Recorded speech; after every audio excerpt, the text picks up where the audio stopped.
Bonjour chers amis, nous sommes heureux de nous retrouver encore une fois pour notre chapitre 8 sur le sacrement de l'Eucharistie. Le temps passe très vite, hein, on va arriver au 11 mai sans s'en rendre compte. Vous allez voir, c'est ennuyeux parce qu'on se dit on a plein de temps, c'est le confinement, on peut pas bouger, on peut faire plein de choses et on s'aperçoit que finalement à la fin de la journée on n'a pas fait tout ce qu'on voulait. Je suis sûr que c'est pareil pour beaucoup d'entre vous. Écoutez, tant mieux, hein, si on ne s'ennuie pas, c'est aussi bien. Alors aujourd'hui, donc nous arrivons au chapitre 8, le jour du Seigneur. D'ailleurs, dans notre confinement, hein, même si nous ne pouvons pas aller à la messe le dimanche, souvenons-nous que c'est le jour du Seigneur et il est bon justement de faire une coupure par rapport aux autres jours de la semaine. Le pape Saint Jean-Paul II a publié en 1998 une lettre apostolique sur le dimanche qui s'appelle Dies Domini, le jour du Seigneur. C'est bien trouvé comme titre.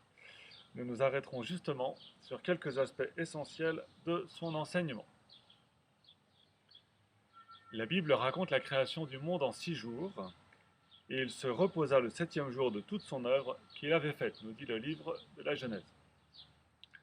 Ce repos signifie que Dieu regarde sa création et qu'il l'aime.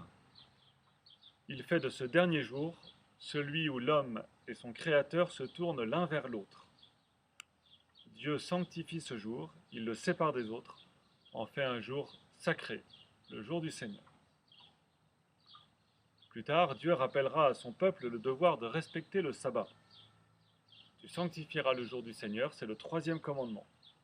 Il veut qu'en ce jour, son peuple se détache de la terre pour lever les yeux au ciel et fasse mémoire des merveilles reçues de lui, la création et la libération d'Égypte. Le jour du Seigneur étant un jour de mémoire des bontés du Créateur, les premiers chrétiens se mirent naturellement à le célébrer le dimanche, jour de la résurrection, jour du salut. Chaque dimanche, l'Église fête la résurrection du Seigneur. Notons que ce jour nous tourne non seulement vers le passé, mais aussi vers l'avenir. Il est le jour qui vient après le dernier jour, c'est-à-dire qu'il symbolise l'éternité, le repos éternel, la vie bienheureuse. Le dimanche a donc une très grande valeur pour le chrétien, puisqu'il donne à l'homme le sens du temps, comme le lieu du salut apporté par Jésus-Christ. Il rappelle donc à l'homme le sens de sa vie. C'est pour cela que Dieu veut que le dimanche soit pour les hommes un jour de joie, de fête et aussi de repos. Alors là, je cite directement le pape Jean-Paul II. L'alternance du travail et du repos, inscrite dans la nature humaine, est voulue par Dieu lui-même, comme le montre le récit de la création.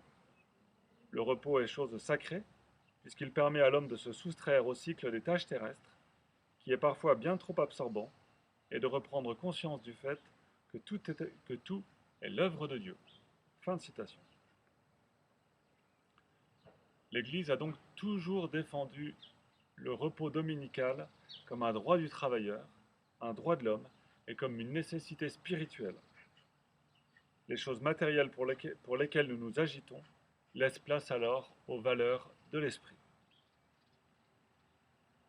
Dans un monde pris de frénésie où l'urgent l'emporte souvent sur l'essentiel, il est fondamental de redécouvrir le dimanche comme temps de grâce donné par Dieu pour reposer nos corps et nos esprits, pour profiter des beautés de la nature, pour réapprendre à communiquer en famille et entre époux, pour penser aux plus pauvres et aux personnes seules, et enfin pour se rappeler que tu adoreras Dieu seul et tu l'aimeras plus que tout. Voilà pour notre jour du Seigneur. Nous voyons en quoi justement notre confinement nous réapprend peut-être certaines valeurs essentielles de ce jour. Demain, nous verrons le chapitre 9 qui s'intitule Le précepte de la messe dominicale, c'est-à-dire la sanctification du jour du Seigneur par l'assistance à la messe. Je vous dis à demain.